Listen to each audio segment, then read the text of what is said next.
I'll come down now from the polypods and the pods and head down the track down to the workshop space.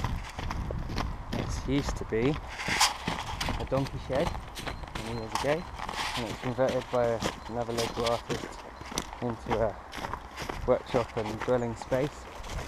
And when he left, I took it over and I've kind of updated it a bit, insulation, and basically tailored it to what I do. And I'll be able to see some things under construction down here.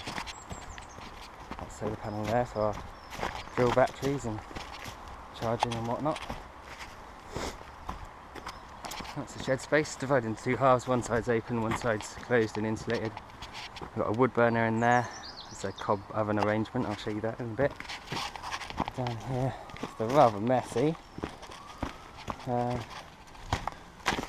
workshop where all the pods have been built. We've got a skin on frame Scandinavian inspired pod bait.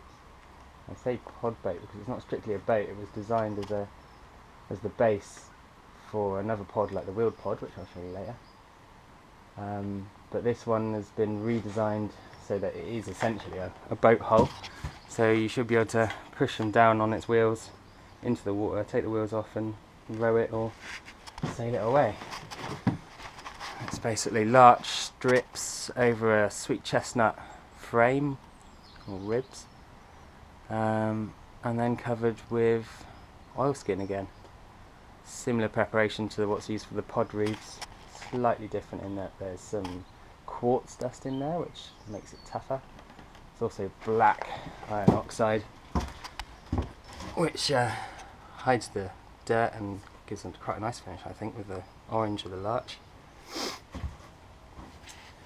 Yeah, it's an experiment. One hasn't been in the water yet, but it's nearly ready. Just got to put some cover strips over the chines and paint the inside of the canvas and a little bit of caulking on the transom and chuck her on the wheels. She's got some mini motorbike wheels that attach onto the sides, so it should make her pretty portable.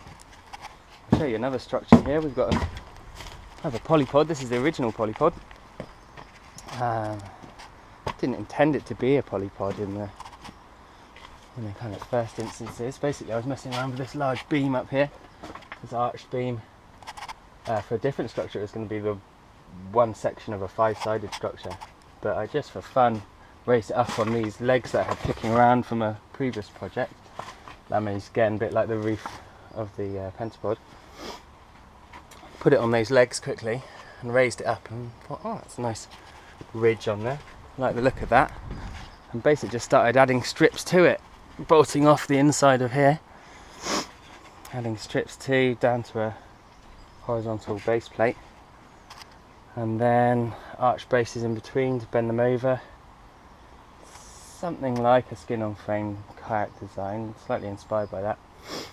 But yeah, just kept on adding strips to it until it became rigid and stable. Some diagonal braces and a door frame, and then stretch the poly over it, and oh, that kind of works. And that's where they started. Looking pretty mucky on the outside, I must say, but still she's a nice little structure. Got some nice curves in there, that's what I like. And there's the skeleton of a pod hot tub, which just has wooden boarding that lays around the inside there, wedged down tight like a barrel, and a floor that sits in, and that can be run off the hot water machine here, which is similar to the principle in the cob ovens. Spirals of copper tubing inside the flue that you push water into from a reservoir or from the mains, and out of the back comes scalding or boiling hot water depending on how fast you push the water through. Only takes a little fire in under there. It works pretty efficiently, and you can fill up a hot tub of about that size, which is just shy of a cubic metre of water. You fill that up in about an hour and a half, and that'll be really hot. we need to add some extra cold water in there.